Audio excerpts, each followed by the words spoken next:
पूजने में से कि परमेश्वर हरि को आशीष दे।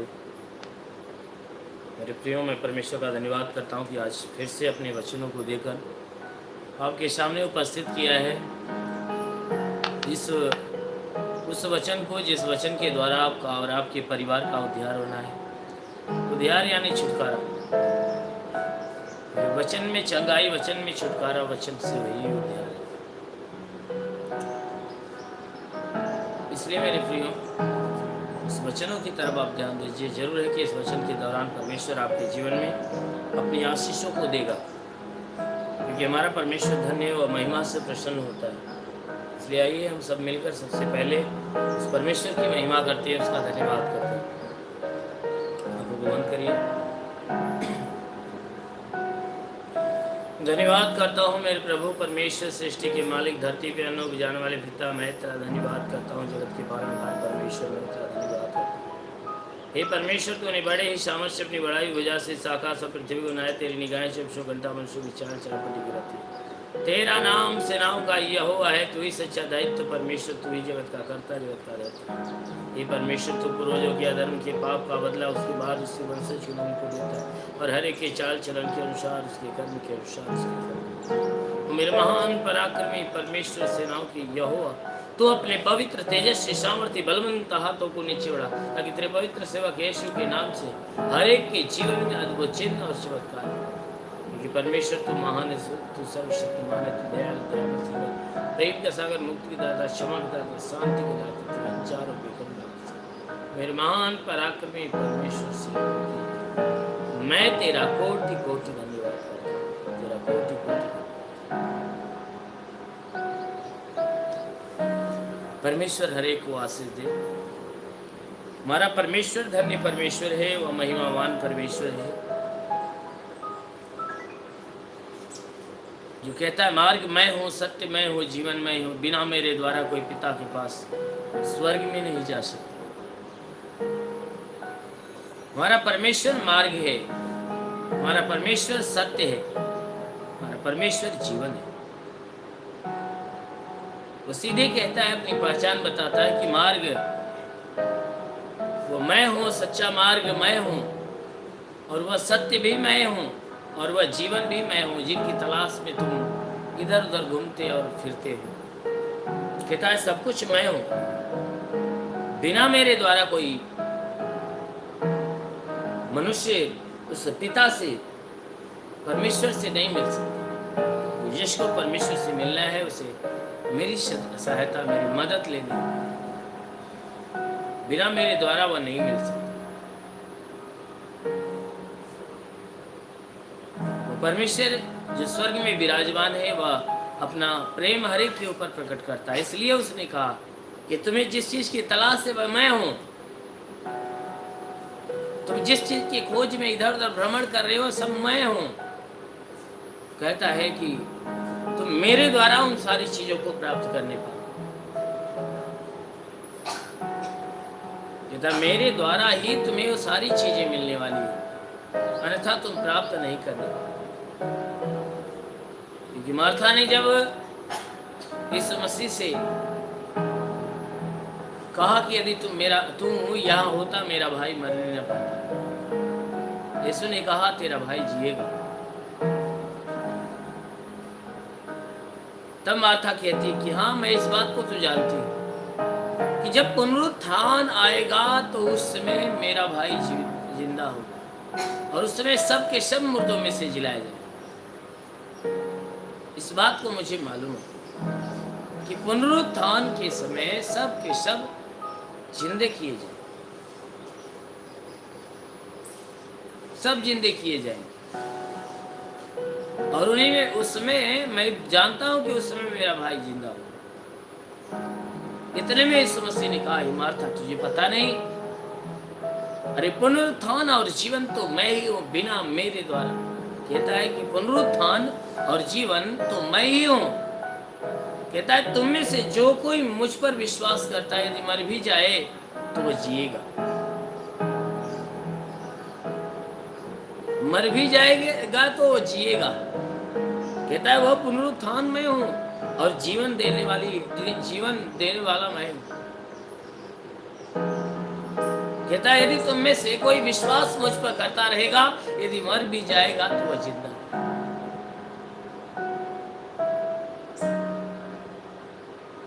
इसलिए मेरे प्रियो, हमारा परमेश्वर है कोई साधारण नहीं, बल्कि हमारा परमेश्वर पुनरुत्थान है, वो जीवन है, वो मार्ग है, वह सत्य है, वो जीवन है, जो हर एक व्यक्ति को अपना सहारा देना चाहता है। हर व्यक्ति के प्रति वह इच्छा रखता है कि मनुष्य उसकी सुनकर माने और उसे वह क्या करे, पूरा करे। यदि सच में मनुष्य उस परमेश्वर की सुनना और मानना चालू कर दे तो स्वर्गीय परमेश्वर क्या करेगा, उनकी जीवन की सारी जरूरतों को पूरा करेगा। इसलिए अवश्य है कि सबसे पहले अपने जीवन में उस परमेश्वर को याद करना, उसकी सुनना और उसकी मानना। तो जो भी मनुष्य ऐसा काम करता है वह स्वर्ग का परमेश्वर जो स्वर्ग में विराजमान है उसकी सुनता है और मानता है। जिसने कहा वह पुनरुत्थान में है और जीवन भी मैं हूँ, कहता है पुनः पुनरुत्थान मैं हूँ, वह जीवन मैं हूँ, क्योंकि पुनरुत्थान जो शब्द है वह यीशु मसीह से ही चालू है। ये शब्द किसी और को यूज नहीं किया गया। ये जो पुनरुत्थान का शब्द है ये शब्द किसी के लिए नहीं, इस संसार के कोने कोने में भ्रमण करो, ये शब्द यीशु मसीह के द्वारा ही पैदा हुआ, क्योंकि ये काम सिर्फ वही करने वाला, उसके अलावा संसार में कोई नहीं। ये जो पुनरुत्थान शब्द का निर्माण यीशु मसीह से हुआ है, क्योंकि यीशु मसीह ही पुनरुत्थान है। उसके पहले कहीं इस शब्द का यूज नहीं था और ये शब्द यीशु मसीह के लिए ही यूज होता है और किसी के लिए। इसीलिए उसने कहा कि पुनरुत्थान में हूं, जीवन में। तुम में से अगर जो कोई मुझ पर विश्वास करता है मर भी जाएगा तो वह जिएगा, वह भी पुनरुत्थान को पाएगा। कहता है मैं पुनरुत्थान हूं और जो मुझ पे विश्वास करने वाले वे भी उस पुनरुत्थान के हक को पाएंगे। विश्वास करने वाले भी उस शब्द को अपने जीवन में लाएंगे, अन्यथा जो विश्वास नहीं करते वह शब्द उनके लिए नहीं है।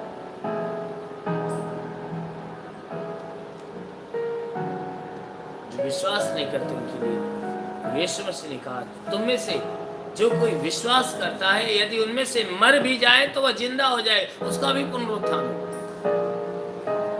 इसलिए आइए देखते हैं वचन की तरफ कि उसी पुनरुत्थान की देह क्या होती है। आप थंबनेल के अंदर, पोस्टर के अंदर देखते हैं हेडिंग लाइन दी गई है पुनरुत्थान की देह।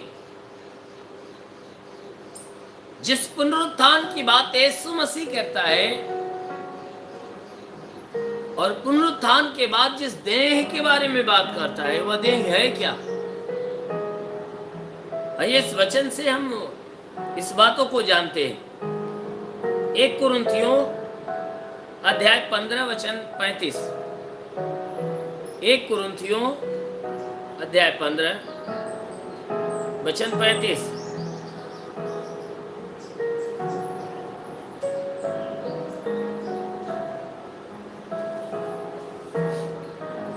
नया नियम पेज नंबर 243। आइए देखते हैं।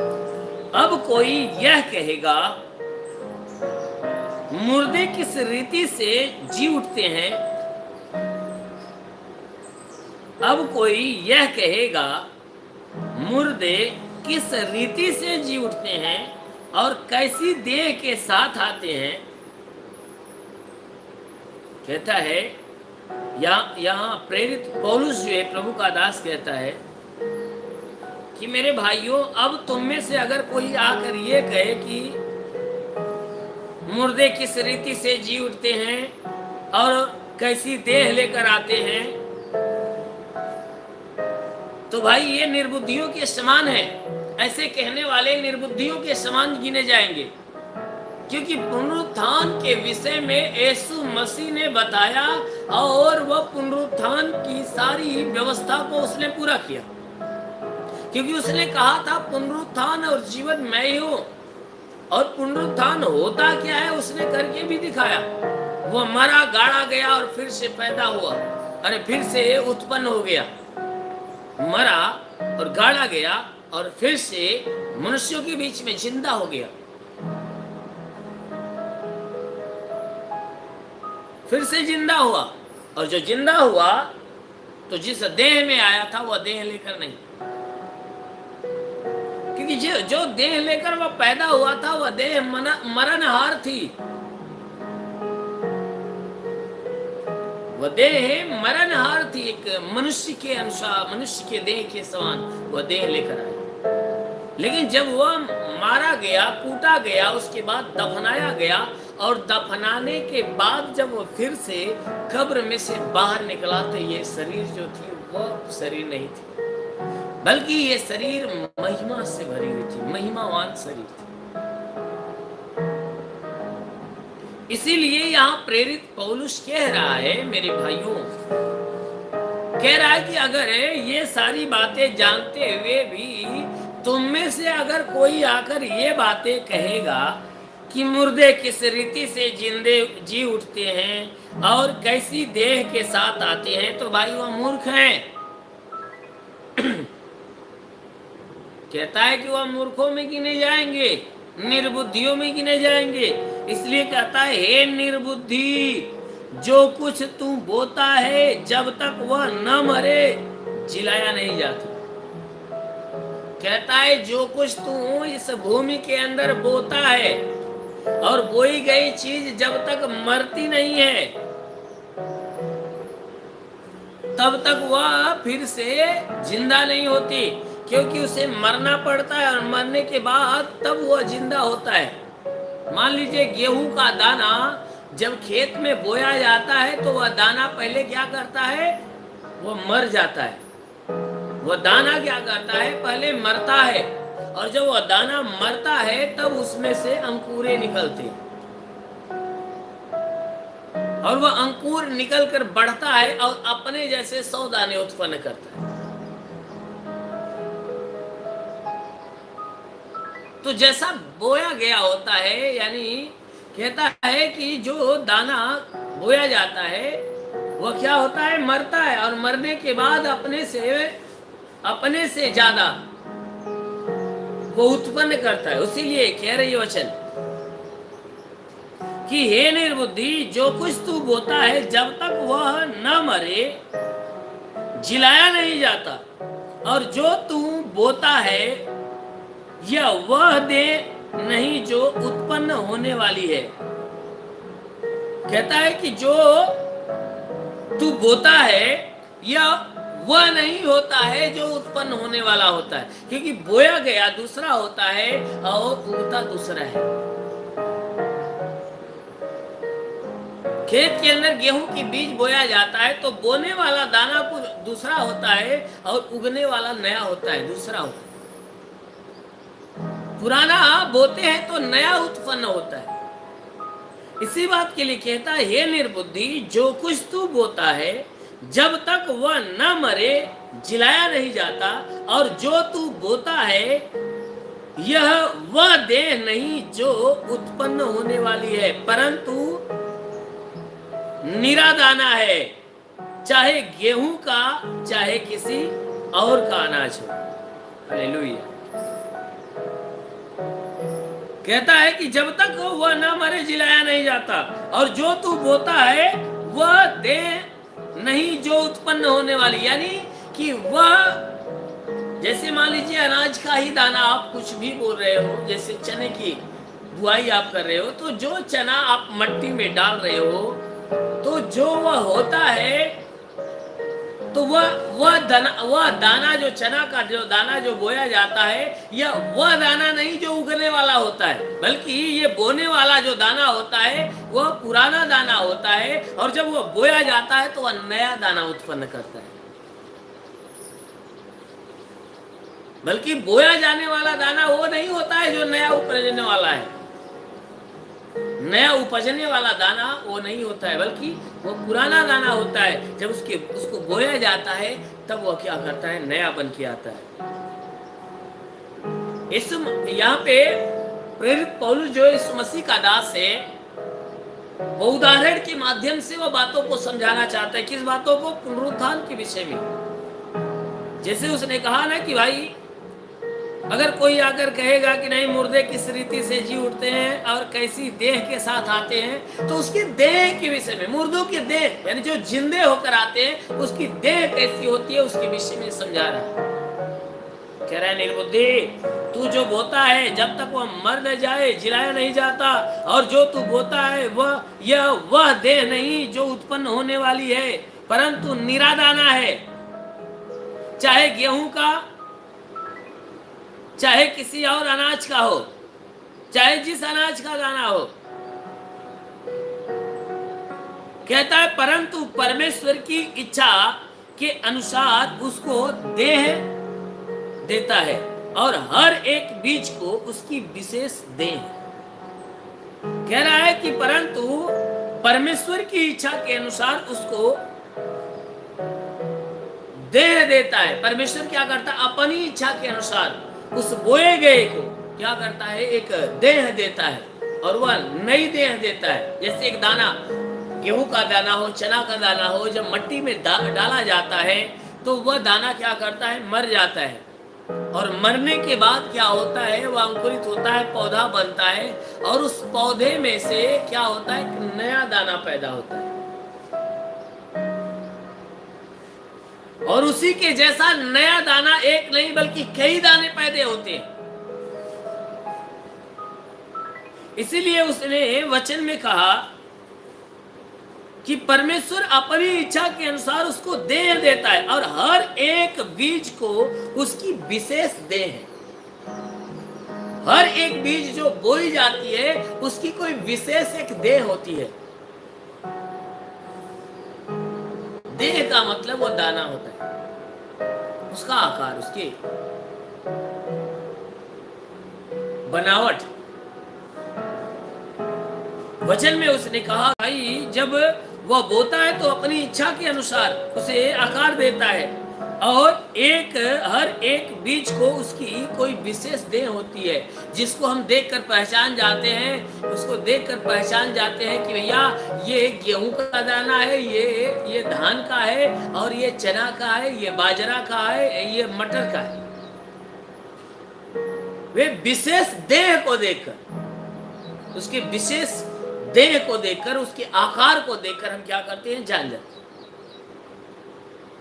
इसलिए वचन कहती है कि सब शरीर एक समान नहीं होती, हर शरीर एक समान नहीं होती। जैसे में मनुष्य का शरीर है तो वह कुछ और है, और पशु की शरीर है तो कुछ और है, और पक्षियों की शरीर है तो कुछ और है, और मछलियों की शरीर है तो कुछ और है। स्वर्गीय देह और पार्थिव देह भी है।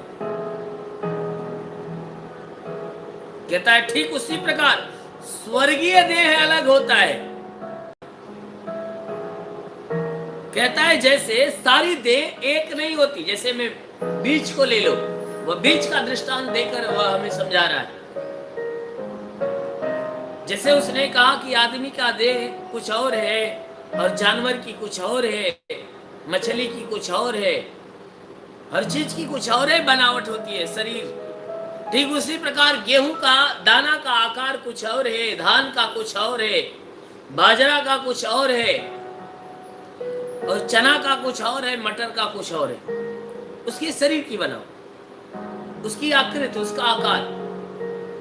उसी बात के लिए वचन कह रही है कि सब शरीर एक समान नहीं। मनुष्य का शरीर और है, पशुओं का और है, पक्षियों का शरीर और है, मछलियों का शरीर और है, और स्वर्गीय देह है और पार्थिव देह भी है। परंतु कहता है स्वर्गीय देह है और पार्थिव देह भी है, परंतु स्वर्गीय देहों का तेज और है और पार्थिव का और है। कहता है सूर्य का तेज और है और चांद का तेज और है, तारागण का तेज और है, क्योंकि एक तारे से दूसरे तारे के तेज में अंतर होता है। हालेलुया। मेरे प्रियो, ये वचन को गहराई से आप समझने की कोशिश करिए। वचन को गहराई से आप समझने की कोशिश करिए।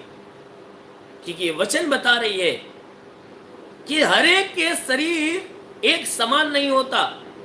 जैसे जानवरों से लेकर मनुष्यों के बीच में देखो, हर एक के शरीर की आकृति अलग अलग होती है। ठीक उसी प्रकार कहता है स्वर्गीय देह और है और पार्थिव देह और अलग है। कहता है मनुष्य परंतु स्वर्गीय देहों का जो तेज है वह अलग होता है, पार्थिव का अलग होता है। जैसे सूर्य का तेज कोई और होता है, यानी अलग होता है, और चंद्रमा का अलग। जैसे सूर्य का क्या होता है, सूर्य के अंदर जो तेज होती है, जो उसका प्रकाश होता है, और उसकी जो तेज होती है उसमें अग्नि होती है, उसमें ताप होता है। जिस ताप में अगर हम खड़े हो जाए तो हमें बर्दाश्त नहीं होता, इतनी ज्वलन होगी। और जो चंद्रमा का तेज है वह ठंडा होगा, उसमें कोई ताप नहीं है। इसलिए कहता है सूर्य का जो तेज कहीं और है, चंद्रमा का कहीं और है, तारागण का कहीं और है। जैसे में एक तारा जैसा चमकता है वैसा दूसरा नहीं चमकता। उनके प्रकाश में अंतर होता है, उनके उजाले में अंतर होता है, एक के समान दूसरा नहीं चमकता। ठीक उसी प्रकार यहां वचन कह रही है कि मुर्दों का जी उठना भी ऐसा ही है। जो मुर्दों का जी उठना भी ऐसा ही है। शरीर नाशवान दशा में बोया जाता और अविनाशी रूप में जी उठता है। शरीर नाशवान देह में बोया जाता है। जो शरीर मरती है यह नाशवान होती है। जो शरीर मरती है, मिट्टी में मिलती है, नाशवान होती है। लेकिन जो जिलाई जाने वाली है, जो जिंदा होकर उठने वाली है, वो अविनाशी होती है, यानी महिमामय होती है, वो मरने वाली नहीं होती है। मेरे प्रियो, यहाँ पुनरुत्थान के विषय में यहाँ प्रेरित पौलुस बता रहा है कि पुनरुत्थान के समय में होता क्या है। जैसा ये सवाल पूछा गया कि भाई मुर्दे किस रीति से जी उठते हैं, कैसी देह के साथ आते हैं, इस बात को भी वह समझाता है। और पुनरुत्थान क्या होता है उसके बारे में भी हमें बता रहा है। कह रहा है कि भाई पुनरुत्थान यही होता है कि मनुष्य नाशवान शरीर से मर जाता है। ये शरीर नाशवान क्या होती है, मरती है, इससे आत्मा निकलती है। ये शरीर क्या होती है, फिर मिट्टी में मिल जाती है।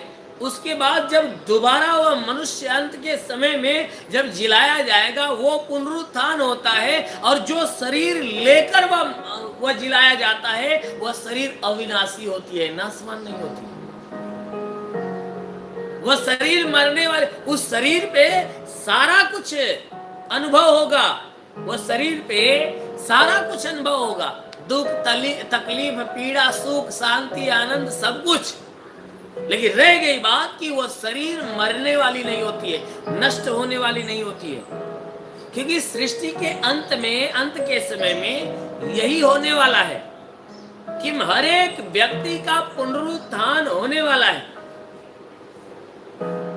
हर एक व्यक्ति का पुनरुत्थान होने वाला है, जानवरों का नहीं, मनुष्यों का। क्योंकि जो मनुष्य की शरीर होती है, जो मनुष्य की शरीर है, जो इसमें परमेश्वर ने अपनी आत्मा दिया है, इसलिए जब मनुष्य ये मरेगा तो वह फिर से पुनरुत्थान के समय फिर से उनका पुनरुत्थान होगा। वह फिर से ऐसे शरीर लेकर आएंगे जो कभी नष्ट नहीं होने वाली। और जब शरीर लेकर आएंगे तो जितने धर्मी हैं उनका पुनरुत्थान होगा, स्वर्ग में जाएंगे। और जो अधर्मी है वे जब अविनाशी शरीर लेकर आएंगे तो उनके शरीर पे दंड की आज्ञा दी जाएगी। और सारे दंड की आज्ञा जब उनके शरीर पे सौंप दी जाएगी और सारे दंड को पा जाएंगे तो उसके बाद उन्हें नरक की आग में डाल दिया जाएगा। कि जो अविनाशी शरीर है वह नरक के आग में जाकर क्या करे, कराहे, चिल्लाए और तड़पे। क्यों? पाप के कारण। इसीलिए यहाँ प्रेरित पौलुस बार बार यही बातों को कह रहा है कि मुर्दे का जी उठना भी ऐसा ही है। शरीर नाशवान दशा में बोया जाता और अविनाशी रूप में जी उठता है। नाशवान रूप में बोया जाता है और अविनाशी रूप में जिंदा होता है। अभी जितने मनुष्य हैं ये सब के सब नाशवान हैं। उनके पास जो भी देह है वह नाशवान देह है। और ये देह क्या होती है? जब मनुष्य मरता है तो ये देह बोई जाती है। ये देह बोई जाती है कि अंत के समय में फिर क्या हो कि यही देह जब उगे तो ये नाशवान देह नहीं रहती, ये पापमय देह नहीं रहती, यानी ये देह अविनाशी हो जाती है। और इस देह के ऊपर अगर आप ताड़ना दो तो ये ताड़ना को सहेगी, अगर नष्ट करना चाहो तो नष्ट नहीं होगी। ठीक इसी बात को समझाने के लिए पौलुस ने कहा कि भाई जो दाना, जो अनाज का दाना बोया जाता है वह बोने वाला दाना वो नहीं होता जो उगने वाला होता है। ध्यान से बात को सुनिएगा और समझिएगा। वह कहता है वह बोया गया दाना वह दाना नहीं होता है जो उगने वाला होता है। शब्द के एक एक अक्षर पे ध्यान दीजिए। कहता है कि बोया गया दाना वो दाना नहीं होता जो उगने वाला होता है। बोया गया दाना यानी जो जमीन के अंदर जो दाना बोया जाता है ये दाना वो नहीं होता है जो उगने वाला होता है, क्योंकि उगने वाला जो दाना होता है वह नया होता है और बोने वाला जो दाना होता है वो पुराना होता है। इस बात के लिए मैं कहा है कि जो बोई जाने वाली चीज क्या होती है वह नाशवान होती है। वो जो बोई जाने वाली चीज है वह नाशवान होती है। जब वो बोई जाती है तो वह मरती है और मरने के बाद वह क्या करती है? वह फिर से एक नई चीजें पैदा करती है। तो जो पैदा होता है वह बोई गई के समान नहीं होता। जो पैदा होती है वह बोई गई के समान नहीं होती है। ठीक उसी प्रकार यहाँ वचन कह रही है, ठीक उसी प्रकार कि जो शरीर नाशवान दशा में बोई जाती है यानी मृत्यु होती है, मरती है, वह मरने वाली शरीर जो है वह नष्ट हो जाती है।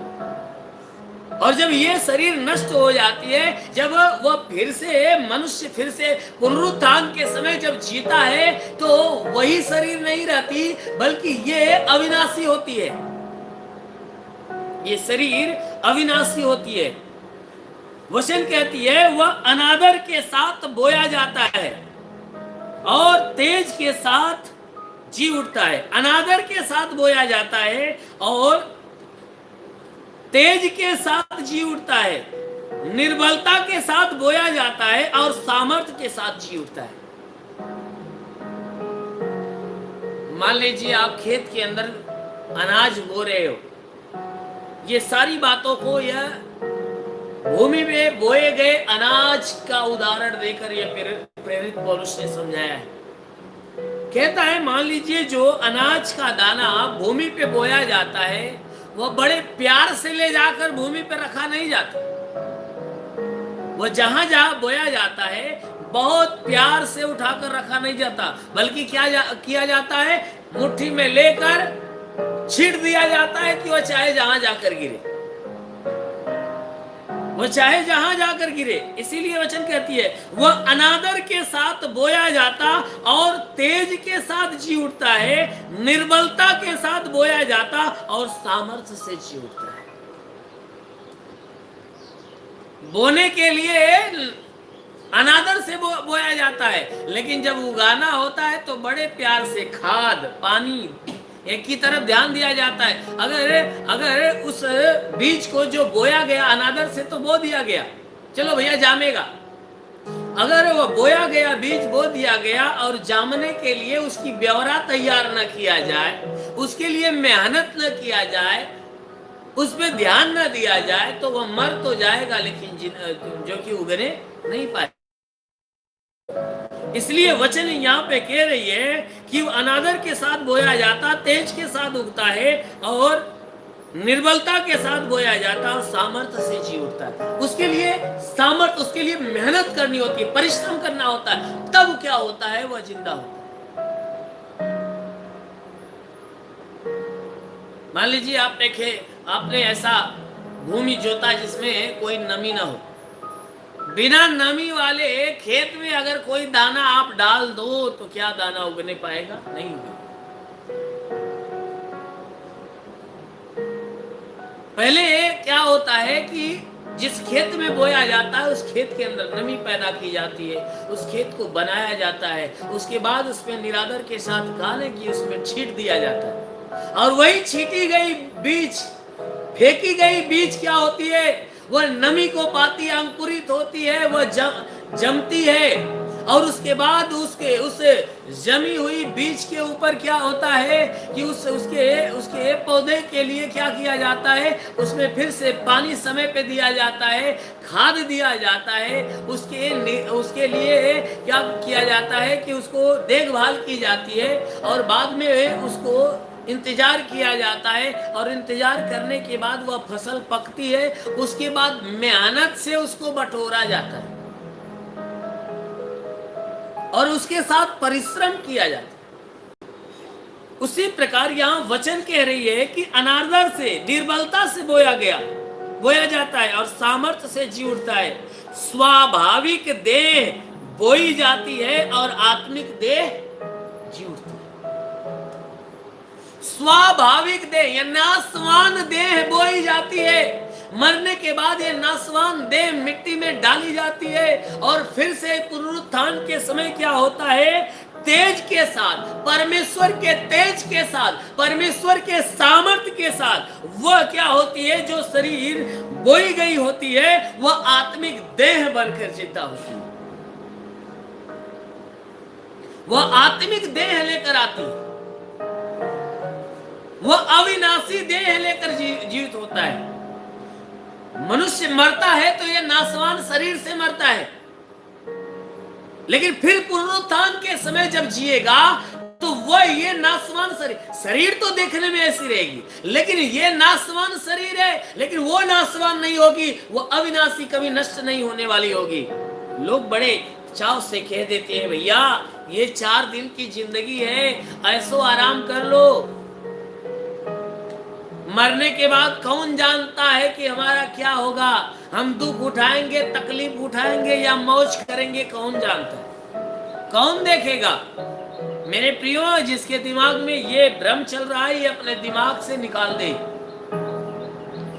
जिस शरीर में आप इस समय हो ये शरीर नासवान है, लेकिन जब दोबारा आप उस समय में आओगे, न्याय के समय में, तो ऐसी ही शरीर आपको दी जाएगी। फर्क इतना होगा कि ये शरीर नासवान है, ये मिट जाने वाली है, और वो शरीर जो दी जाएगी वो मिटने वाली नहीं होगी। सारा अनुभव इसी तरह रहेगा,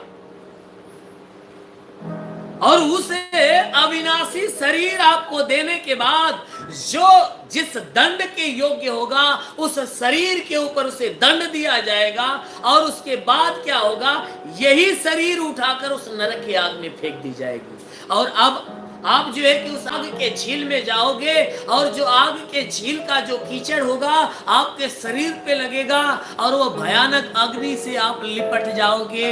आपके शरीर से 80 डिग्री बचर जब आपके शरीर में लगेगा तो दशा कैसी होगी।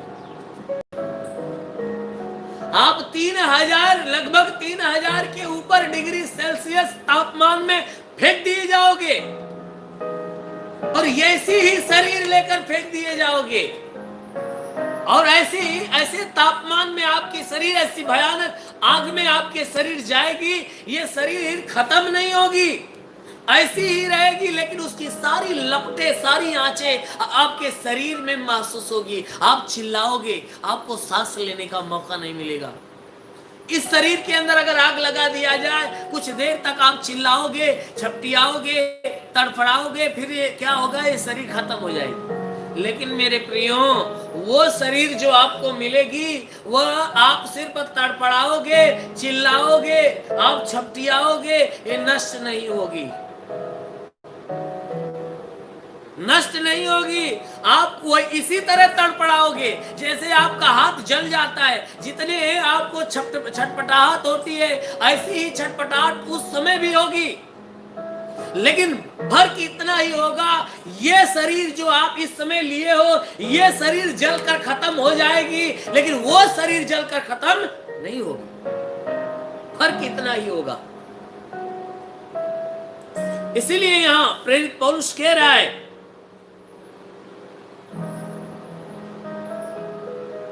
कहता है स्वाभाविक देह बोई जाती है और आत्मिक देह जी उठती है। जबकि स्वाभाविक देह है तो आत्मिक देह भी है। कहता है, लोग कहते हैं अरे भैया पता नहीं होई कि ना, ऐसा होई कि ना होई, के जाना। लेकिन यह बाइबल कहती है जैसे तुम ये जानते हो कि ये स्वाभाविक देह होती है, ये हमारी शरीर है। कहता है जैसे इस शरीर को देख रहे हो, ऐसे ही वह आत्मिक भी देह है, तुम्हें मिलेगी। वह आत्मिक भी देह, अविनाशी देह भी तुम्हें मिलेगी।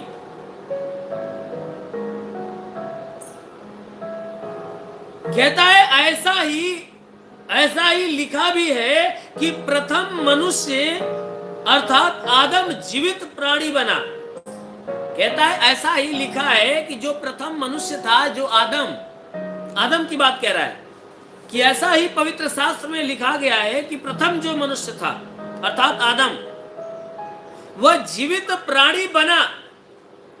वह बनाया कैसे गया? जीवित प्राणी बनाया गया। और अंतिम आदम जीवनदायक आत्मा बना।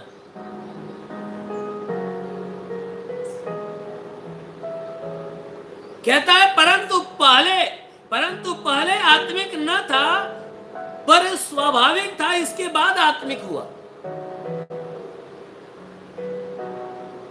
इसके बाद आत्मिक हुआ। आदम जो बनाया गया, जिस समय आदम इस पृथ्वी पे था, उस समय की बातें कह रही है कि आदम जीवित प्राणी बना और अंतिम आदम जीवनदायक आत्मा बना। यानी वह अंतिम आदम, यानी मरने के बाद वाला जो, वही आदम क्या बना? कहता है कि आत्मिक बना, जीवनदायक बना। कहता है परंतु पहले आत्मिक न था, पर स्वाभाविक था, इसके बाद आत्मिक हुआ। प्रथम मनुष्य धरती से अर्थात मिट्टी का था। प्रथम मनुष्य जो बनाया गया, ये धरती से बनाया गया था, वह मिट्टी का था। लेकिन दूसरा मनुष्य स्वर्गीय है। जैसा वह मिट्टी का था, वैसे ही वे भी हैं जो मिट्टी के हैं। कहता है कि जैसा पहला मिट्टी का बना हुआ था, जैसे आदम को परमेश्वर ने कैसा बनाया, इस पृथ्वी पर से मिट्टी उठाई और अपने थूक में साना और बना दिया, वह तैयार हो गया। और कह रहा है कि पहले मिट्टी से बनाया गया, लेकिन दोबारा जब उसको फिर से जिंदा करना होगा तो वह मिट्टी का नहीं होगा, स्वर्गीय होगा, आत्मिक देह लेकर आएगा। ये मिट्टी वाली देह नहीं होगी, वो आत्मिक वाली देह होगी। ठीक उसी प्रकार कह रहा है कि जैसे पहला आदमी पहले मिट्टी का बना, फिर आत्मिक देह उसकी हुई, वैसे ही हर एक व्यक्ति की जो ये शरीर होती है, ये पहले मिट्टी की होती है, ये शरीर मरती है और पुनरुत्थान के समय फिर वैसी शरीर मिलेगी। लेकिन फर्क इतना होगा कि वह मिट्टी की नहीं बल्कि आत्मिक होगी,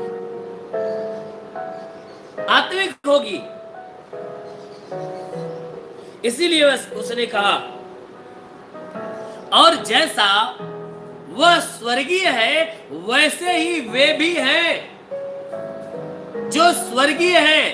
कहता है जैसा वह स्वर्गीय है वैसे ही वे भी जो स्वर्गीय हैं।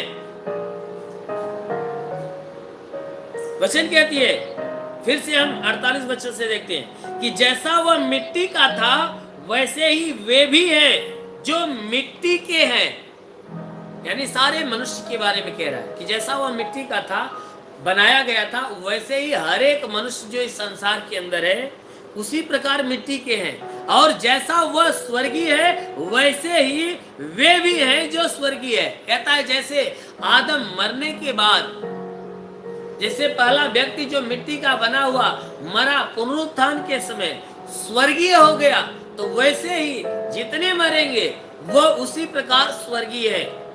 और जैसे हमने उसका रूप धारण किया जो मिट्टी का था, वैसे ही उस स्वर्गीय का रूप भी धारण करेंगे। बहुत गौर करिएगा इस वचन को। कहता है जैसे हमने उसका रूप धारण किया, किसका? उस आदम का रूप। आदम जैसे बनाया गया वैसे ही हम भी पैदा हुए। उसके पास 2 आंख, हमारे पास 2 आंख, उसके पास 2 कान, हमारे पास, उसके पास 2 हाथ है, हमारे पास है। ऐसा तो नहीं कि हमारे पास 3 हाथ है भाई। 2 पैर उसके हैं तो 2 पैर हमारे हैं। सर पे उसके बाल है, हमारे भी है। इसका मतलब ये नहीं कि जिसका झड़ गया है वो उसके पास नहीं है भाई। सर पे परमेश्वर हर एक को बाल देता, यानी जैसे आदम को बनाया वैसे हमें भी बनाया। उसी बात के लिए कहता है कि जैसे हमने उसका रूप धारण किया, यानी जैसे उसके रूप में हम इस पृथ्वी पे पैदा हुए, तो जो मिट्टी का था वैसे ही उस स्वर्गीय का रूप भी धारण करेंगे। ठीक वही स्वरूप में ही भी क्या होगा? स्वर्ग का रूप धारण किया जाएगा। ऐसा ही रूप, फर्क इतना होगा वह मिट्टी का और यह आत्मिक रूप, ये जो है कि अविनाशी होगा। वह नासवान ये शरीर है, और जब दोबारा जब हमें शरीर मिलेगी तो फर्क इतना होगा कि ये नासवान और वो अविनाशी होगी। सब कुछ ऐसा ही, सारा बनावट ऐसा ही रहे, सब कुछ ऐसा ऐसा। इसलिए कहा ना कि स्वर्गीय का रूप भी धारण करेंगे। कैसा? वैसा ही जैसा मिट्टी का था।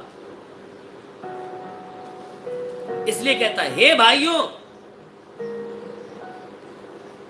मैं यह कहता हूं कि मांस और लहू परमेश्वर के राज्य के अधिकारी नहीं हो सकते। कहता है मैं तुमसे सच सच बताता हूं, मांस और लहू परमेश्वर के राज्य के अधिकारी नहीं हो सकते। यानी जो बताया गया है ना कि भाई जो यीशु मसीह पे विश्वास करेगा वो अनंत काल तक जीवित रहेगा, जो वचन में लिखी गई है, तो वह ये शरीर के लिए नहीं लिखी गई है, उस शरीर के लिए लिखी गई है कि वह अनंत काल तक स्वर्गीय जीवन को प्राप्त करेगा। वह उसी जीवन के लिए कही गई है। बाइबल में लिखा गया है जो यीशु मसीह पे विश्वास करेगा अनंत काल तक न मरेगा। उसी बात के लिए वचन कह रही है कि जो मांस और लहू है परमेश्वर के राज्य के वारिस है। कोई भी मनुष्य जो धर्मी होता है, जो धर्म के मार्ग पे चलता है, परमेश्वर की इच्छा को भी पूरा करता है, वह भी मरेगा। ये नहीं कि वह उसके लिए यीशु ने कह दिया जो विश्वास करता है अनंत जीवन उसका है, वह मृत्यु को पार करके जीवन में प्रवेश कर जाएगा। वह मृत्यु नहीं पाएगा परंतु जीवन पाएगा। जैसे यूहन्ना के अध्याय 3 की 16 वचन कहती है कि परमेश्वर ने जगत से ऐसा प्रेम किया, उसने अपना इकलौता पुत्र दे दिया ताकि जो कोई इस पे विश्वास करे नाश न हो परंतु अनंत जीवन। इसका मतलब नहीं कि ये शरीर अगर धर्म के मार्ग पे आप चला रहे हो तो ये शरीर ये लेकर आप स्वर्ग में जाओगे। ये शरीर नहीं, आपको शरीर चेंज करना होगा। चाहे आप मरने के बाद चेंज करो, चाहे जीते जी चेंज, यानी वही शरीर नहीं जाएगी।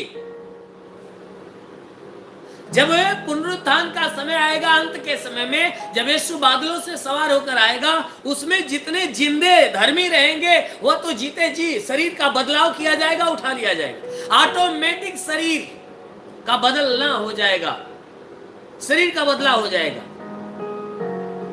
और उनकी शरीर अविनाशी हो जाएगी और सीधे उड़ जाएंगे, पृथ्वी से उठेंगे और चलना चालू करेंगे। और उनके पहले जितने मरे हुए धर्मी हैं, मरे हुए लोगों को फिर से वही शरीर दिया जाएगा, महिमा वाली शरीर। और किस रूप में? जिस रूप में थे। इसलिए यहाँ वचन कहती है कि कोई भी मनुष्य परमेश्वर के राज्य का अधिकारी मांस और लहू के द्वारा नहीं हो सकता। ये शरीर लेकर, लहू मांस वाली शरीर लेकर नहीं हो सकता, स्वर्ग में जा सकता, क्योंकि वचन कहती है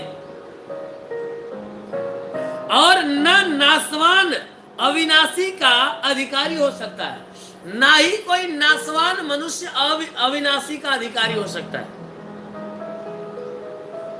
कोई नासवान शरीर लिया हुआ मनुष्य स्वर्ग के अधिकारी नहीं बन सकता। कोई नासवान शरीर लिया हुआ मनुष्य अविनाशी का अधिकारी नहीं हो सकता। उसे अविनाशी का अधिकारी होना है तो अविनाशी बनना होता है, और अविनाशी बनाने वाला वो परमेश्वर। वो कहता है ना कि तुम स्वर्ग के राज्य के अधिकारी बनोगे, ये नहीं कि बन गए हो। आप कहीं भी वचन में आप अपने के लिए स्वर्ग के राज्य के अधिकारी के विषय में वचन पढ़ोगे, यही वचन लिखी गई है कि भाई तुम परमेश्वर के मार्ग पे चलोगे, परमेश्वर को प्रसन्न करोगे, तो परमेश्वर तुम्हें स्वर्ग के राज्य का अधिकारी बनाएगा, अभी बनाएगा। तो इसका मतलब ये नहीं है कि यही शरीर आपको लेकर वहां पर खड़ा कर देगा, नहीं, इस शरीर को बदलेगा और ये नई शरीर, इसी स्वरूप का नई शरीर। जैसे आप गेहूं पुराना दाना बोते हो, वह मरता है और उसके बाद जब नया दाना पैदा होता है तो उसी के शरीके होता है। चना आप बोते हो तो दोबारा जब चना फल लेता है तो उसका चेहरा उसका आकार बदल नहीं जाता। आम का बीज बोते हो तो जब वह फलता है, फलने के बाद जब फल देता है तो जैसा वह बीज बोया गया होता है, जैसा फल पले रहा होता है, वैसा ही फल फलता है। ये ना कि नहीं पहले यानी टेढ़ा बीज बोया गया तो वह गोल गोल फलना चालू करेगा, ऐसा नहीं। वो जैसा बोया गया होता है वैसा ही फल फलता है, लेकिन फर्क इतना होता है कि वह नाशवान हो जाता है और वह नहीं। वह मरता है और वह क्या होता है, जीता है। इसीलिए वचन कह रही है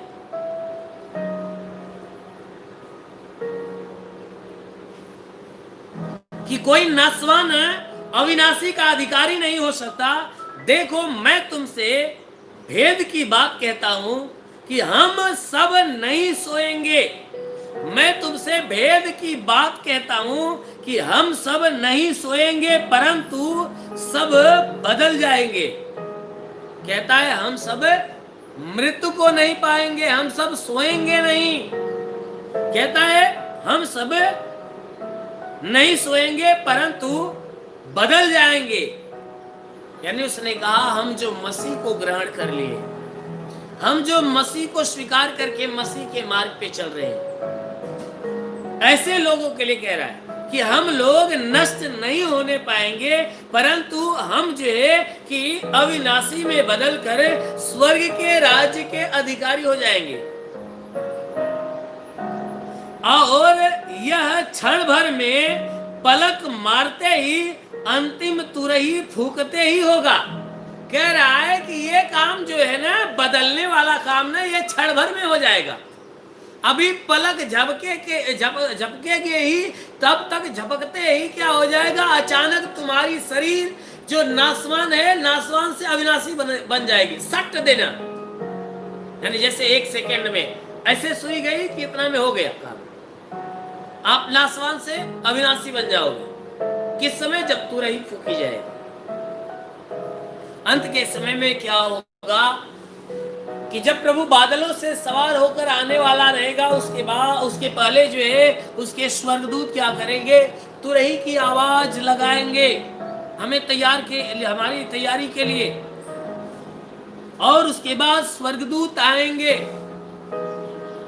जब ही तुरही बजेगी, उसमें क्या होगा, जितने धर्मी जन होंगे वे तुरंत क्या होंगे, अविनाशी बन जाएंगे, तुरंत अविनाशी बनेंगे। चाहे वह कोई काम करता रहे, चाहे प्रवचन सुनाता रहे, चाहे सुनता रहे, चाहे बाइबल पढ़ता रहे, चाहे प्रार्थना करता रहे, चाहे रास्ते में चलता रहे, चाहे खेत में काम करता रहे, चाहे छत में बैठा रहे, चाहे घर के भीतर रहे, वह तुरही की आवाज कानों में जाते ही तुरंत नासवान शरीर से अविनाशी शरीर बन जाएगी। लेकिन तुरंत क्या होगा, जब ही अविनाशी शरीर होगी कि वह शरीर पृथ्वी पे नहीं, तुरंत हवा में उड़ना चालू हो जाएगा। वह तुरंत क्या होगी कि ये पृथ्वी से वह शरीर हवा में हो जाएगी और सीधे स्वर्ग का रास्ता पकड़ेगी। इसीलिए वचन कह रही है कि यह क्षण भर में पलक मारते ही अंतिम तुरही फूकते ही होगा,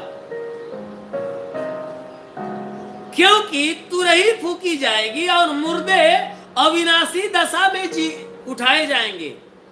वचन कह रही है क्योंकि जब तुरही फूकी जाएगी तो जितने मुर्दे हैं ना, जो नासवान थे, वह अविनाशी दशा में उठाए जाएंगे। वह भी जो मुर्दे हैं, मर गए हैं, वह भी उठाए जाएंगे। लेकिन उनको कैसा बनाया जाएगा, अविनाशी शरीर दिया जाएगा। ठीक ऐसा ही नाक मुंह कान सब कुछ ऐसा रहेगा, जैसी आकृति है वैसा ही रहेगी। लेकिन ये आकृति नासवान है, लेकिन वो नासवान नहीं, अविनाशी हो जाएगी। ऐसा ही शरीर, लेकिन नासवान नहीं, अविनाशी शरीर।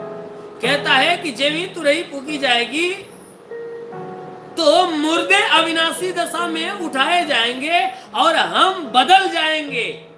क्योंकि कहता है हम बदल जाएंगे, हमारा यानी अविनाशी स्वरूप खत्म हो जाएगा। जो नासवान है वह शरीर खत्म हो जाएगा, अविनाशी शरीर को धारण करेंगे। कहता है क्योंकि अवश्य है कि यह नासवान देह अविनाशी को पहन ले। कहता है ये जरूरी है कि ये नासवान जो देह है, अविनाशी देह को पहनना ये जरूरी है। और यह मरणहार देह अमरता को पहन ले, ये काम जरूरी है। क्योंकि अभी ये देह क्या है, मरणहार है, ये मरने वाली देह। लेकिन उस समय क्या होगा, तुरही के समय क्या होगा कि ये देह क्या होगी, मरणहार से अविनाशी हो जाएगी, अमर हो जाएगी, अमर हो जाएगी। ये कभी मरने वाली नहीं होगी। ये क्यों ऐसा होगा, क्योंकि मनुष्य पाप में गिरा हुआ है। पाप के कारण ये शरीर मरणहार हो गई। कब से, आदम के समय से। क्योंकि जिस समय आदम को पैदा किया गया, वो आदम जो है कि ऐसा ही अमर था। उसकी शरीर नासवान नहीं बल्कि अविनाशी थी। लेकिन उसने पाप करके इस शरीर को बिगाड़ दिया, नासवान बना दिया, मरणहार शरीर बना दिया। यही कारण हुआ कि आज मनुष्य जो है कि परमेश्वर की दृष्टि में गिरता गया। और आज हर मनुष्य को अविनाशी यानी स्वर्ग में जाने के लिए या स्वर्ग में जाने के लिए उन्हें क्या करना होगा कि उन्हें अविनाशी शरीर धारण करना होगा। क्योंकि स्वर्ग में नासवान कोई नहीं जा सकता, ना ही नरक में कोई नासवान जा सकता है। क्योंकि स्वर्ग में जाने के लिए भी अविनाशी और नरक में जाने के लिए भी अविनाशी, दोनों जगह के लिए अविनाशी शरीर धारण करनी होगी। कहता है और जब यह नासवान अविनाश को पहन लेगा और यह मरणहार अमरता को लेगा, तब यह वचन जो लिखा है पूरा हो जाएगा। कहता है जिस समय ये नासवान देह अविनाशी हो जाएगा और मरणहार अमरता को पहन लेगा, ये मरणहार शरीर अमरता को पहन लेगा, तब वह वचन जो लिखा गया है पूरा हो जाएगा कि जय ने मृत्यु को निगल लिया। ये धर्मियों के लिए, जय ने मृत्यु को निगल लिया है। हे मृत्यु तेरी जय कहां रही। मेरे प्रियो, ये वचन उन लोगों के लिए है जो स्वर्ग के अंदर जाने वाले हैं। जो वचन में लिखा गया है कि कोई मनुष्य ये नासवान शरीर लेकर स्वर्ग के राज्य का अधिकारी नहीं हो सकता, या मांस और लहू रूपी शरीर लेकर उसके राज्य का अधिकारी नहीं होगा। अधिकारी होने के लिए नासवान से अविनाशी बनना होगा, मरणहार से अमरता का रूप लेना होगा। तब क्या होगा, जब ऐसा हो जाएगा तब ये वचन पूरा होगा कि जय ने मृत्यु को निगल लिया। जय ने यानी अनंत जीवन ने मृत्यु को क्या किया? खा गई। स्वर्ग का जीवन मृत्यु को निगल लिया, यानी मृत्यु को ही समाप्त कर दिया कि मृत्यु उसके पास नहीं आए। इसलिए धिक्कार कर ये बातें कहती है कि हे मृत्यु तेरी जय कहां रही? क्योंकि तू मनुष्य को अपने पास नरक में लेना चाहता था, तो तेरी जय कहां रही? क्योंकि यीशु मसीह के अपनाने वाले जितने हैं वह मरणहार से अविनाशी बने, तो वह स्वर्ग के अधिकारी बन गए। इसलिए हे मृत्यु तू तो उन्हें भी मारना चाहती थी, लेकिन उन्होंने क्या किया? यीशु मसीह को अपनाया, यानी यीशु मसीह रूपी पुनरुत्थान को और जीवन को उसने ग्रहण कर लिया, और वो पुनरुत्थान वह जीवन ने जीवन देकर उन्हें मरणहार से अविनाशी अनंत जीवन के योग्य बना दिया। इसलिए हे मृत्यु तेरी जय कहां रही? क्योंकि जय किसकी हुई? उस स्वर्गीय परमेश्वर की हुई, उस यीशु की हुई, जो हमारे पास आकर हमें उस अनंत जीवन के वारिस होने के लिए इस धरती पे आया और हमें बनाया। कहता है हे मृत्यु तेरा डंक कहां रहा? हे मृत्यु जो तेरे नरक का जीवन है, ऐसे मसीह को ग्रहण करने वालों के पास से तेरा वह डंक कहां रहा? क्योंकि तू तो मृत्यु में ले जाकर उन्हें घोर पीड़ा देना चाहती थी। हे मृत्यु तू घोर पीड़ा देना चाहती थी, लेकिन तेरी डंक वो घोर पीड़ा कहां रही? क्योंकि इन लोगों ने तू तो पाप में गिरा दिया, लेकिन पाप में गिरने के बाद तो तू सोचा, हे शैतान तू सोचा कि मैं इन्हें उस नरक में ले जाऊंगा और भारी पीड़ा दूंगा। लेकिन पाप में तो सब गिरे थे, लेकिन रह गई बात क्या हुआ कि यीशु मसीह बीच में आ गया और मनुष्य ने क्या किया? यीशु मसीह को अपना लिया।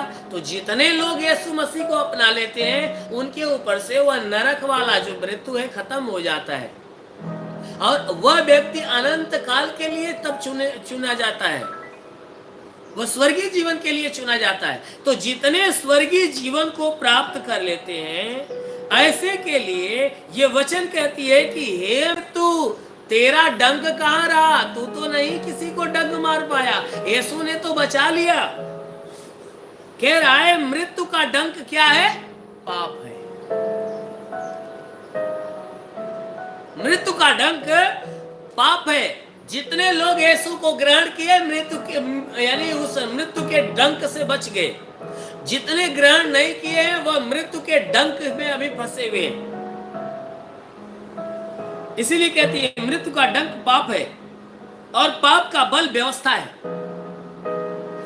पाप का जो बल है, पाप किससे बलवान होता है? पाप वाली व्यवस्था से। जो कोई मनुष्य संसार का जीवन जीता है वह पाप की व्यवस्था में चलता है, और पाप की व्यवस्था में चलता है तो मृत्यु क्या होती है? पाप क्या होता है? बलवंत होता है। क्योंकि बार बार जब मनुष्य पाप करता है तो वह पाप में गिरता है और पाप उसके ऊपर प्रबल होता है। तो इसी बात के लिए यहाँ वचन लिखी गई है कि मृत्यु का डंक पाप है और पाप का बल व्यवस्था है। किसकी व्यवस्था? पाप की व्यवस्था। परंतु परमेश्वर का धन्यवाद हो जो हमारे प्रभु यीशु मसीह के द्वारा हमें जयवंत करता है। परमेश्वर का धन्यवाद हो। वचन कहती है हमारे लिए, परंतु परमेश्वर का धन्यवाद हो जो हमारे प्रभु यीशु मसीह के द्वारा हमें क्या करता है? जयवंत करता है। किस पे? मृत्यु पे, पाप पे जयवंत करता है। और हम यीशु मसीह के द्वारा पाप पे जय प्राप्त करते हैं, और हम कहां पहुंचते हैं? स्वर्ग के अंदर पहुंचते हैं। और वह पाप क्या होता है? हमारे सामने हार जाता है।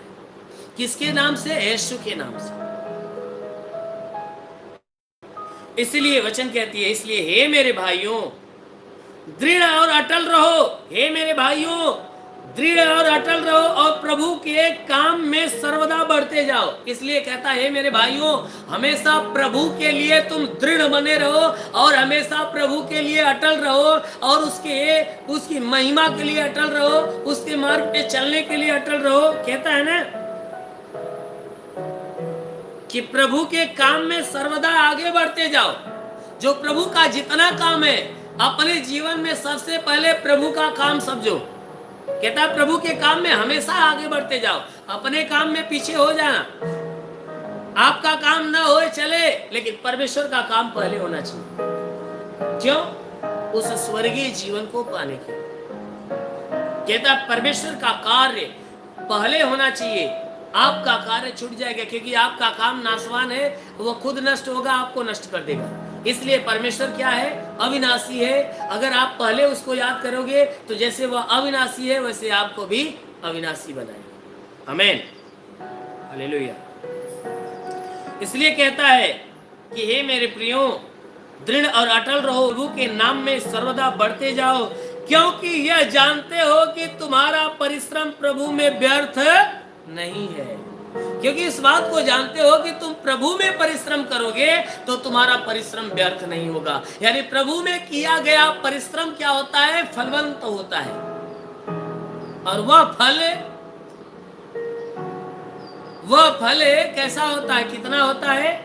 वचन में लिखा गया 30 गुना नहीं, 60 गुना नहीं, 100 गुना फलवंत होता है। अगर आप प्रभु में परिश्रम करते हो, प्रभु के कार्यों के लिए मेहनत करते हो, या प्रभु के लिए आप जो मेहनत करते हो, तो आपकी मेहनत व्यर्थ नहीं होने वाली है, क्योंकि आपकी मेहनत आपके लिए 100 गुना फल उत्पन्न करेगी। आमीन। इसलिए मेरे प्रियो, हमेशा अपने जीवन में उस परमेश्वर को पहले याद करिए, उस परमेश्वर के बारे में पहले सोचिए और उसके कामों में पहले ध्यान दीजिए। अपने जीवन में पहले नहीं बल्कि परमेश्वर के लिए पहले सोचिए। अवश्य है कि आपका ये मेहनत, आपका ये परिश्रम, ये सोचना, ये काम आपके लिए नया प्रतिफल लाएगा। इसीलिए कहता है कि तुम इस बात को जान जाओ। मैं चाहता हूं कि ये बात तुमसे छिपी न रहे। कहता है ये तुमसे गुप्त न रहे। कहता है कि जो पुनरुत्थान की बातें हैं इसको तुम दोबारा न पूछना, क्योंकि यीशु मसीह ने पहले बताया और दोबारा मैं बताता हूँ। वह कहता है, पौलुस कह रहा है, मैं बताता हूँ कि पुनरुत्थान की जो देह होती है, जैसे बीज बोया जाता है और बोने वाला जो अनाज होता है वह दूसरा होता है और उगने वाला दूसरा होता है, ठीक उसी प्रकार मरने वाली शरीर दूसरी होती है और जिंदा होने वाली पुनरुत्थान की जो देह होती है, शरीर होती है, वह दूसरी होती है। मरने वाली नष्ट होने वाली होती है और वह पुनरुत्थान वाली नष्ट होने वाली नहीं होती है। फर्क इतना होता है और दोनों का शकल एक ही होगा। जैसे मेरी शकल आप देख रहे हो ना, अब पुनरुत्थान के समय जब मैं फिर से ये शरीर धारण करूंगा तो मेरी शकल सूरत ऐसी रहेगी, लेकिन शरीर में फर्क होगा। ये नासवान है, अभी जलाया जाएगा तो जल जाएगी, अभी गलाया जाएगा तो गल जाएगी, लेकिन वो शरीर जो होगी वो जलाने पर न जलेगी न गलाने पे गलेगी, वो अविनाशी होगी। शकल एक ही होगा। जैसे गेहूं होता है, बोया जाता है, उसी के शकल का दूसरा उगता है, ठीक उसी प्रकार जैसा मनुष्य मरता है सही शरीर से, दोबारा जब पुनरुत्थान के समय शरीर मिलेगी, सेम वही शरीर मिलने वाली है, वह दूसरी नहीं मिलेगी, वही शरीर वैसा ही शकल मिलेगा। फर्क इतना होगा कि वह नाशवान नहीं होगी, वह अविनाशी होगी। इसलिए मेरे प्रियो, आप इस चीज से आप गुमराह में मत रहिए। ये समझिए कि आप जो ये काम करते हो, जो आप गुनाह करते हो, जब आप पुनरुत्थान के समय परमेश्वर के न्याय के लिए सौंपे जाओगे, जब आपके लिए न्याय आपको न्याय के सामने खड़ा किया जाएगा, जब आप पे दंड की आज्ञा लगेगी, तो वह ये मत सोचना कि आप दंड की आज्ञा को जब ग्रहण करोगे, जब आपके ऊपर दंड दिया जाएगा तो आपको दर्द होगा कि नहीं होगा। ये मत सोचिएगा, पता ना होगा कि नहीं होगा, कौन जानता है। अरे आप ही जानोगे। जैसे आपका दिल दिमाग बुद्धि सोच समझ काम कर रहा है ना, वैसे उस समय भी काम करेगा। जैसे आपको कोई चोट लग जाती है तो भारी पीड़ा होती है ना, ठीक उसी तरह आपको उस समय भी पीड़ा लगेगी। इसीलिए वचन कहती है, अपने आप को, अपने मन को फिरा कर यीशु मसीह को ग्रहण कर लो। अवश्य है कि तुम्हें अनंत जीवन का वारिस होने के लिए मौका मिल जाएगा। तुम नष्ट नहीं होने पाओगे। मन फिरा लो, क्योंकि उस समय जब वो अंत का समय आएगा, न्याय के लिए सौंपे जाओगे, तो उस समय आपका गिड़गिड़ाना, रोना, मन फिराना व्यर्थ, बेकार है। उस समय मन फिराने से कुछ नहीं होगा, उस समय क्षमा मांगने से कुछ नहीं होगा। क्षमा मांगना है तो आज ही क्षमा मांगो, और इसी समय क्षमा मांगो। ये क्षमा मांगना आपके लिए लाभदायक होगा, लेकिन उस समय का आपका कोई मतलब नहीं। जैसे एक उदाहरण के तौर पे मैं आपको बता रहा हूँ, जैसे मान लीजिए आपको मुंबई जाना है या बनारस जाना है, आप औड़ियार स्टेशन पे आप टिकट कटा रहे हो, आप टिकट कटा रहे हो, जिस ट्रेन की टिकट कटा रहे हो वो ट्रेन चली गई, उसके बाद टिकट लेने से क्या मतलब है? कोई मतलब है? ट्रेन चली गई, उसके बाद जो ट्रेन चली गई उसका टिकट लो तो कोई मतलब होगा? नहीं होगा। वो टिकट क्या होगा? बेकार होगा, क्योंकि ट्रेन तो चली गई। अब जो आने वाली है उसका टिकट लेना जरूरी है ना भाई। जो चली गई उसका टिकट आप ले लेते हो तो वह टिकट बेकार होगा, क्योंकि वह टिकट आपके काम का नहीं। ठीक उसी प्रकार जब यीशु मसीह के सामने आप सौंप दिए जाओगे दंड के लिए, तो उस समय आप रोओगे, गिड़गिड़ाओगे, माफी मांगोगे, स्वर्ग की गाड़ी नहीं मिलेगी, क्षमा नहीं मिलेगी।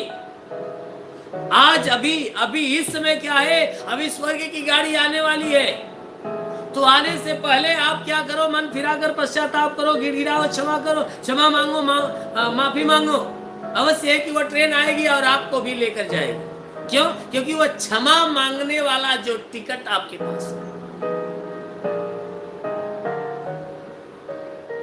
अन्यथा आप अगर ऐसा काम नहीं करेंगे तो उस समय आपका मेहनत बेकार होगा।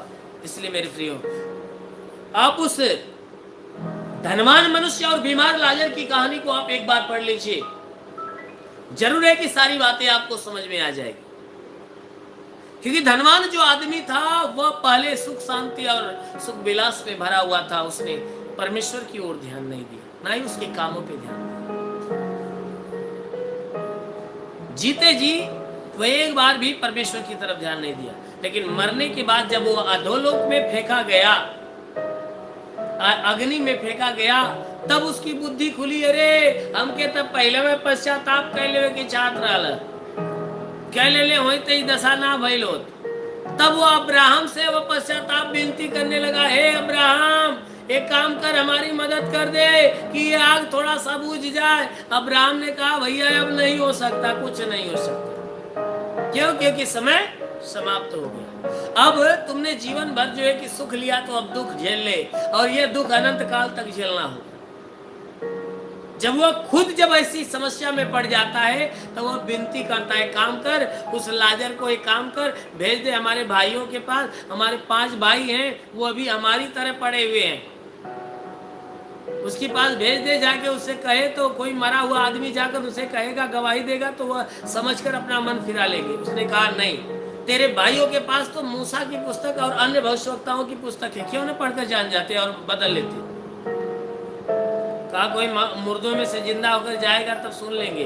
कहा जब वो भविष्यवक्ताओं की बातों को सुनकर नहीं मान रहे हैं, तो कोई मुर्दा में से जिंदा होकर भी जाएगा तो भी विश्वास नहीं करेंगे, तो भी नहीं मानेंगे। यानी ये सब कुछ मिला जुला कर ये जान लीजिए कि मरने के बाद आपकी विनती व्यर्थ है, आपकी माफी व्यर्थ है। इसी समय जब तक आप जीवित हो तब तक आप माफी मांगोगे, आपको माफी मिलेगी। तब तक आप अपने आप को सुधारोगे, सही मार्ग मिलेगा। तब तक आप जो है कि परमेश्वर के राज्य के अधिकारी बनने की कोशिश करोगे, अवश्य है कि बन जाओगे। इसलिए मेरे प्रियो, आप उस परमेश्वर के मार्ग पे सदैव चलते रहिए, जो कहता है मार्ग मैं हूँ, सत्य मैं हूँ, जीवन मैं हूँ। अरे वह जो स्वयं मार्ग है, स्वयं सत्य है, जीवन है, वह हमारे पास है, वह हमारे पास है। वो कौन है? हमारा यीशु मसीह, जो स्वयं मार्ग है, स्वयं सत्य है, स्वयं जीवन है। कहता है मैं ही हूँ, मेरे द्वारा तुम स्वर्ग में उस पिता के पास जाओगे। कहता है मेरे ही द्वारा जाओगे और किसी के द्वारा नहीं जाओगे। जो स्वयं कहता पुनरुत्थान मैं हूं, जीवन मैं हूं। कहता है सब कुछ करने वाला मैं हूं, सब कुछ मैं हूं। इसलिए मेरे प्रियो अपने आप को उस परमेश्वर की मर्जी पे ढालिए।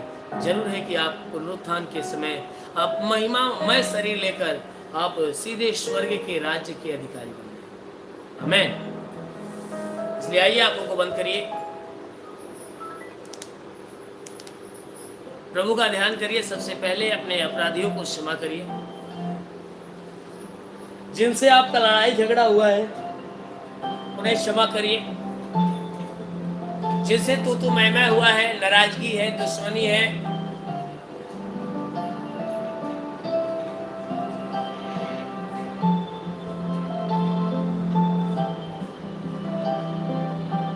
हर एक को क्षमा करिए।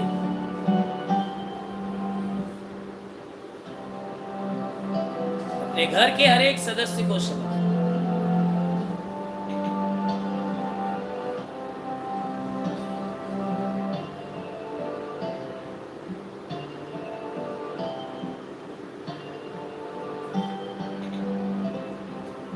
अपने पड़ोसियों को क्षमा करिए, मित्रों को क्षमा करिए,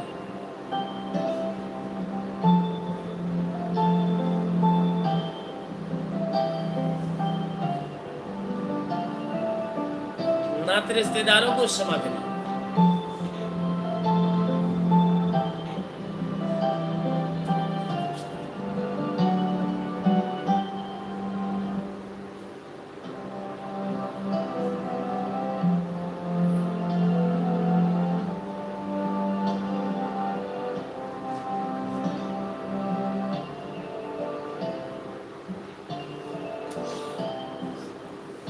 हर एक को क्षमा करिए।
उसके बाद अपने पापों को याद करके प्रभु के सामने कबूल करो।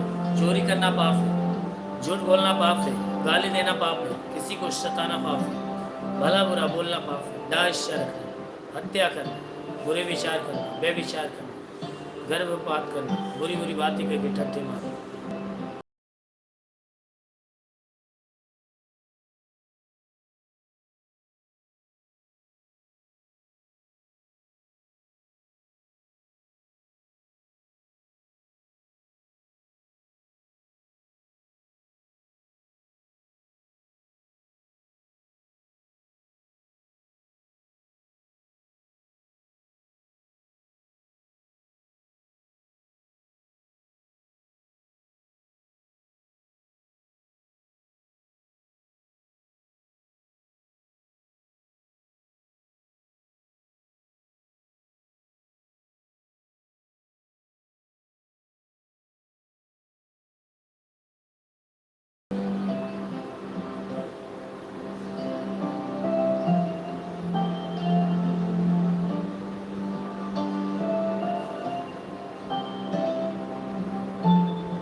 पाप का कारण है कि मेरे रोजी रोजगार के अंदर हानियां हैं, नौकरी बिजनेस व्यापार के अंदर घटी है। बहुत मेहनत करता हूँ, पता नहीं चलता है कमाई का। मेरे पाप का कारण है प्रभु। जिस काम के लिए हाथ लगाता हूँ सफलताएं नहीं मिलती है, जिस काम के बारे में सोचता हूँ पूरा नहीं होता।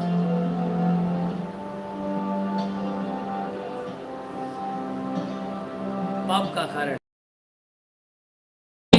दुष्ट आत्माएं मेरे जीवन में आती है और मेरे जीवन से लेकर घर परिवार में तबाहियां पे तबाही मचाती रहती है। मैं स्वयं को बचाना चाह कर भी बचा नहीं पाता। कारण है प्रभु मैंने पाप किया। मेरा पाप मेरे जीवन को बांध दिया है।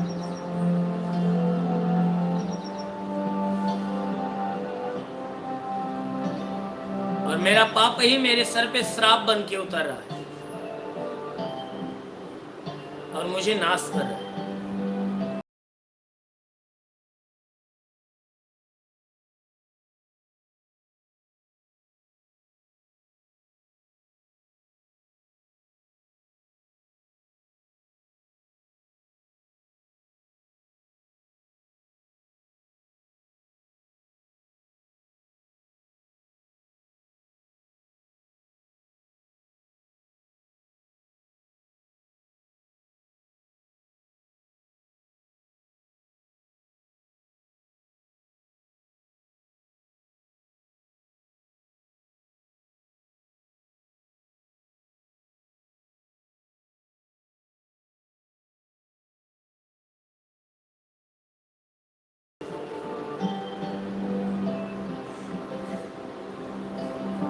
मुझ पापी पर दया कर,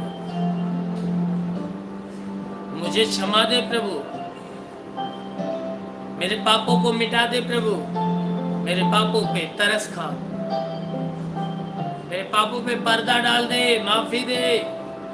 उसे गिनने की कोशिश न कर प्रभु, मुझे माफी दे दे, क्षमा दे प्रभु।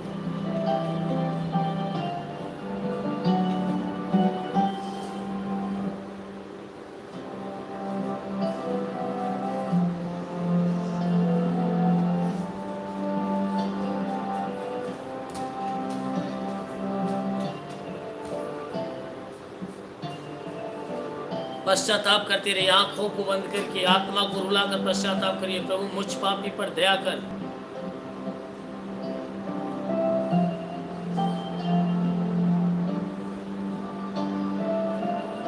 सब लोग मेरे साथ बोलिए, हे प्रभु जैसे मैंने अपने अपराधियों को क्षमा किया है वैसे आप भी मेरे अपराधों को क्षमा करें। आंखों को बंद करके प्रभु का ध्यान करिए, पूरे विश्वास से भरिए, दोनों हाथ सीने पर रखिए। जिसके शरीर में एक या दो बीमारी है, बीमारी पे हाथ रखिए। जिसके शरीर में कई बीमारी हो, दोनों हाथ सीने पर रखिए। और जिसके शरीर में कोई बीमारी ही नहीं है, वो भी दोनों हाथ सीने पर रखिए। आंखों को बंद करके प्रभु का ध्यान करिए, पूरे विश्वास से भरिए, क्योंकि प्रभु आपको छूने जा रहा है। पूरे विश्वास से भरते जाइए, भरते जाइए। देखिए प्रभु का स्पर्श हो रहा है, महसूस करिए कि प्रभु आपको छू रहा है, छू रहा है, छू रहा है। Hallelujah hallelujah hallelujah hallelujah hallelujah hallelujah hallelujah hallelujah. Yeshu Yeshu Yeshu Yeshu Yeshu Masih Masih Masih Masih Masih Masih Masih मसीह।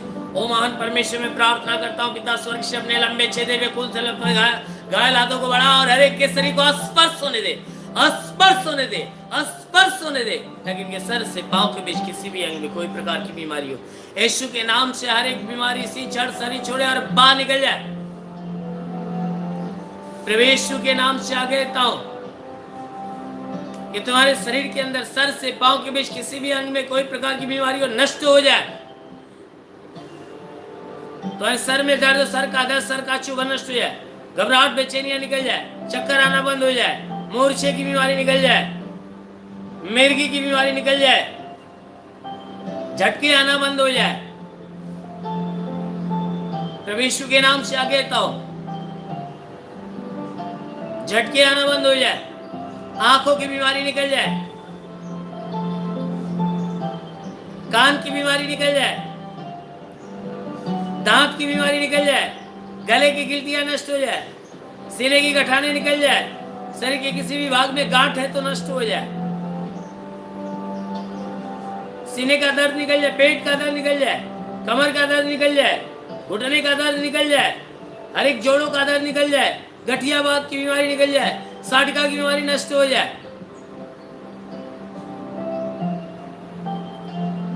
ब्लड प्रेशर शुगर की बीमारी निकल जाए, दमा HIV TB कैंसर नष्ट हो जाए, कितनी भी पुरानी जख्म में सूख जाए, फोड़े फुंसियां नष्ट हो जाए। प्रभु यीशु के नाम से आगे रहता हूं।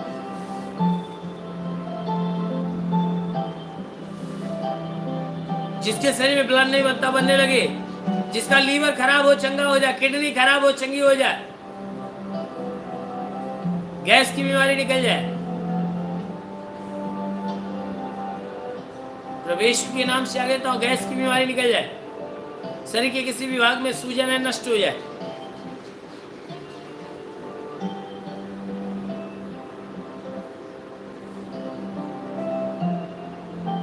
प्रभु यीशु के नाम से आगे तो जिसका हाथ नहीं उठता उठने लगे, पैर नहीं चलता चलने लगे, ट्यूमर की बीमारी निकल जाए, प्रभु यीशु के नाम से हार्निया की बीमारी निकल जाए, फाइलेरिया थायराइड की बीमारी निकल जाए, अपेंडिक्स की बीमारी निकल जाए,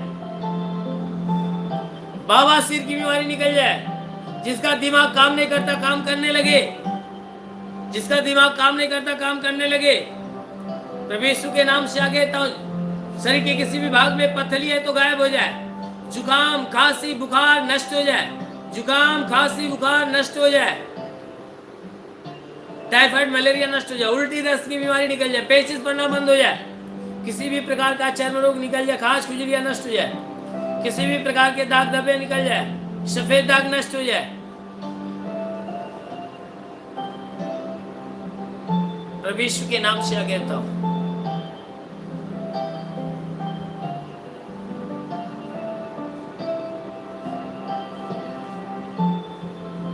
तुम्हारे शरीर के अंदर से फिलिया की बीमारी, लहू पानी की बीमारी नष्ट हो जाए, जिसके पास संतान नहीं परमेश्वर उसके गर्भ में संतान दे, उसका गर्भ फलवंत हो जाए, हर बंधन टूट जाए, गर्भ में संतान की उत्पत्ति हो। प्रभु यीशु के नाम से आगे तो संतान की उत्पत्ति हो, तुम्हारे गर्भ के अंदर संतान की उत्पत्ति हो।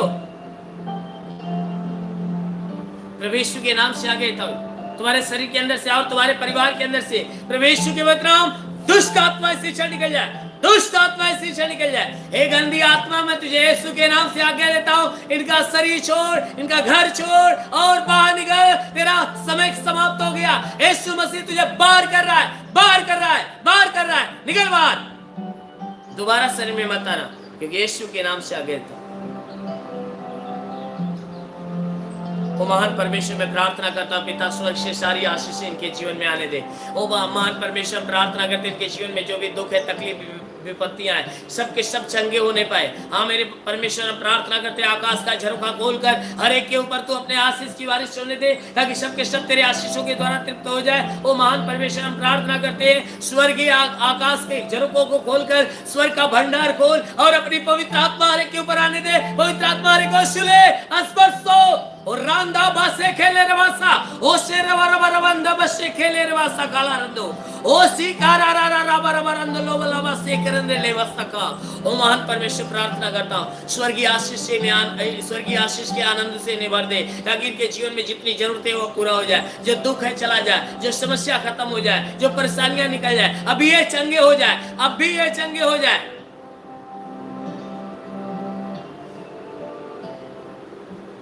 कोई संध्या नाम की बहन है,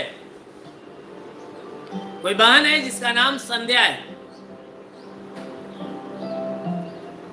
जिसके बदन के अंदर एलर्जियां बनी हुई है, एलर्जी बनी हुई है और वह काफी परेशान है। अभी आज प्रभु उसे संदेश दे रहा है उसके लिए कि उसके शरीर से जो एलर्जियां हैं वह पूरी तरह से गायब हो रही है। महान परमेश्वर रामन दल वो शेखेरे बाबा बरबंदी पे शेले रवा रवा। महान परमेश्वर में प्रार्थना करता पिता, हर एक को तेरा स्पर्श होने पाए, हर एक को तेरा स्पर्श होने पाए।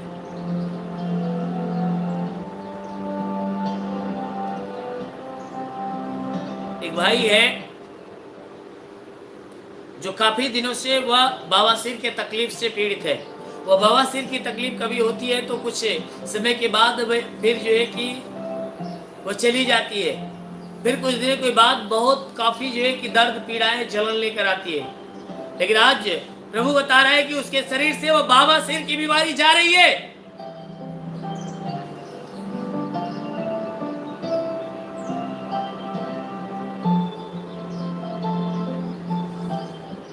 कोई बहन है जिसका नाम कमला कमला कमला या कमली है, क्योंकि स्पष्ट नाम नहीं मालूम हो रहा है, लेकिन प्रभु बता रहा है उसके सीने के अंदर बार बार गैस चढ़ जाती है और वो बहन काफी परेशान हो जाती है। ऐसी तकलीफें बहुत दिनों से है, लेकिन आज प्रभु उसे छू रहा है और उसके शरीर से वो तकलीफें जा रही है।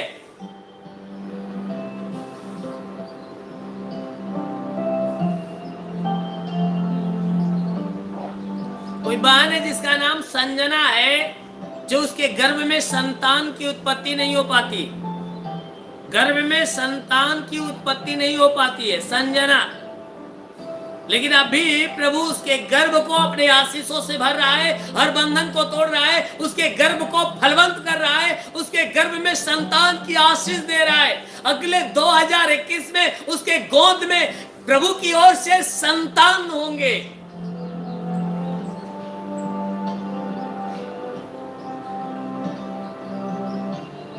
महान परमेश्वर में प्रार्थना करता हूँ, पिता है परमेश्वर, हर एक के जीवन में तो अद्भुत अनोखा चमत्कार होने दे, ताकि जितने भी दुख से, तकलीफ से, समस्याओं से, पीड़ाओं से भरे हुए लोग हैं वो सब के सब चंगे हो जाए। अभी कुछ लोग ऐसे हैं जो सर के दर्द से पीड़ित रहते हैं, सर के दर्द से पीड़ित रहते हैं। अभी प्रभु उन्हें छू रहा है और उनका दर्द अभी जा रहा है। अभी 3 लोग ऐसे हैं जो घुटने और कमर के दर्द से चंगे हो रहे हैं।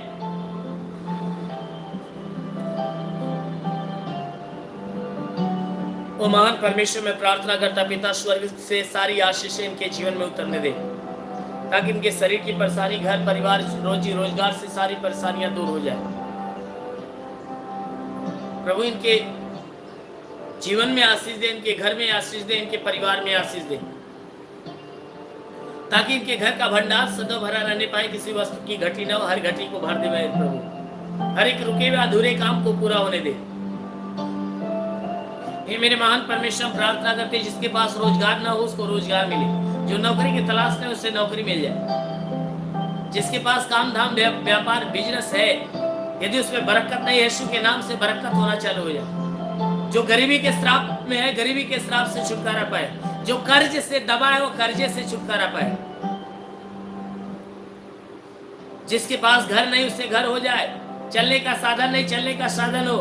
ओ महान परमेश्वर, हम प्रार्थना करते हैं इनके जीवन की चाहे जो कोई मनोकामना है प्रभु यीशु मसीह के नाम से पूरा हो जाए, दुष्ट आत्मा की हरकतों से छुटकारा मिले। ओ महान परमेश्वर, हम प्रार्थना करते हैं यीशु मसीह तेरे नाम से सबके लिए तेरी आशीष और चंगाइयां मांगते हैं, आमीन।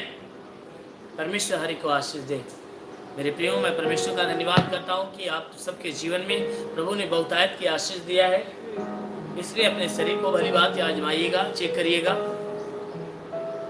और जिसको प्रभु ने चंगा किया है वह जरूर है कि अपना नाम, पता और अपनी गवाही लिखकर और अपना एक फोटो हमारे व्हाट्सएप नंबर के माध्यम से हमारे पास भेजिएगा।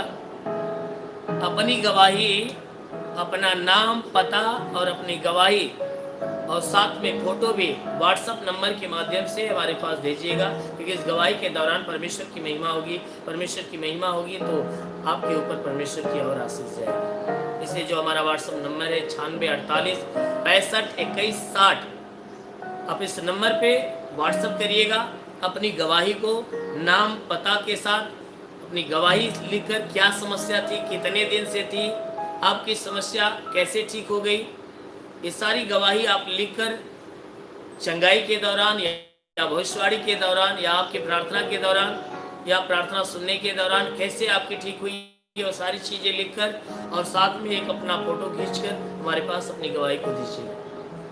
और दूसरी सूचना आपकी है कि आप पे जो ज़्यादा जटिल समस्या में है, पीड़ित है, परेशान है, जो दवा कर रहा है तो भी नहीं जा रही है, प्रार्थना कर रहा है तो भी समस्या नहीं जा रही है, ऐसे लोगों के लिए सूचना बताओ कि वह अपनी समस्या को अपना नाम और अपने पता के साथ लिखकर, चाहे कमेंट के माध्यम से, चाहे मैसेज के माध्यम से, चाहे व्हाट्सएप के माध्यम से हमारे पास भेजें।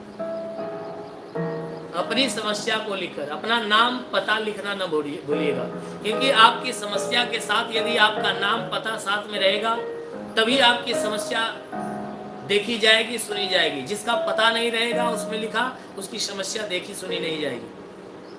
तो जरूर है कि आप अपनी समस्या को हमारे पास भेजिए, क्योंकि ऐसे लोगों के लिए हर बुधवार को रात 8 बजे मैं ऑनलाइन होकर हर एक के लिए प्रार्थना करता हूँ। उस ऑनलाइन प्रार्थना के दौरान प्रभु हर एक को छूता है और हर एक को चंगाइयाँ मिलती है। इसलिए प्रभु की महिमा के लिए जरूर है कि इस सूचना को ज़्यादा से ज़्यादा लोगों के पास पहुँचाओ, कि लोग जो है कि अपनी समस्या को हमारे पास भेजें और प्रभु की ओर से आशीष और चंगाइयों को। परमेश्वर हर एक को आशीष दे। God bless you. धन्यवाद।